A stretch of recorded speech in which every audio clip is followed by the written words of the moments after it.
रायगड किल्ल्यावरून शिवराज्याभिषेक सोहळा आटपून परतत असताना उपमुख्यमंत्री एकनाथ शिंदे यांनी अपघातग्रस्त दुचाकी स्वाराला मदतीचा हात दिलाय।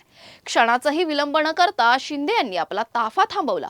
त्यांनी स्वतः गाडीतून उतरून जखमींची विचारपूस केली। दोघांनी हेल्मेट घातल्यामुळे गंभीर दुखापत टळली होती। मात्र एका युवकाच्या पायाला दुखापत झाल्याचे लक्षात येताच त्यांनी तात्काळ ताफ्यातील रुग्णवाहिका बोलवली।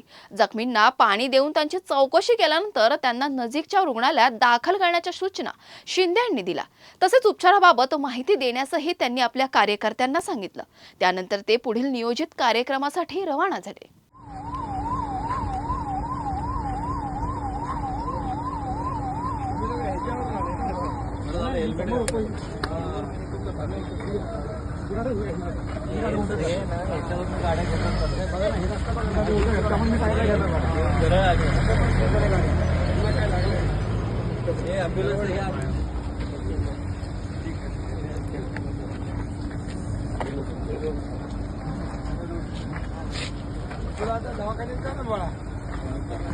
दवाखान्यामध्ये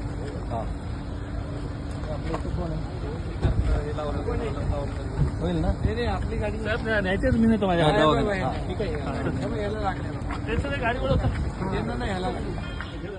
सर्वसामान्यांच्या मदतीसाठी तत्पर असलेले उपमुख्यमंत्री एकनाथ शिंदे यांचा हा मानवी चेहरा पुन्हा एकदा समोर आला असून त्यांच्या या कृतीची परिसरात चर्चा होत आहे। अशाच महत्त्वाच्या बातम्या बघण्यासाठी पाहत रहा आवाज इंडिया मराठी, शोध सत्याचा।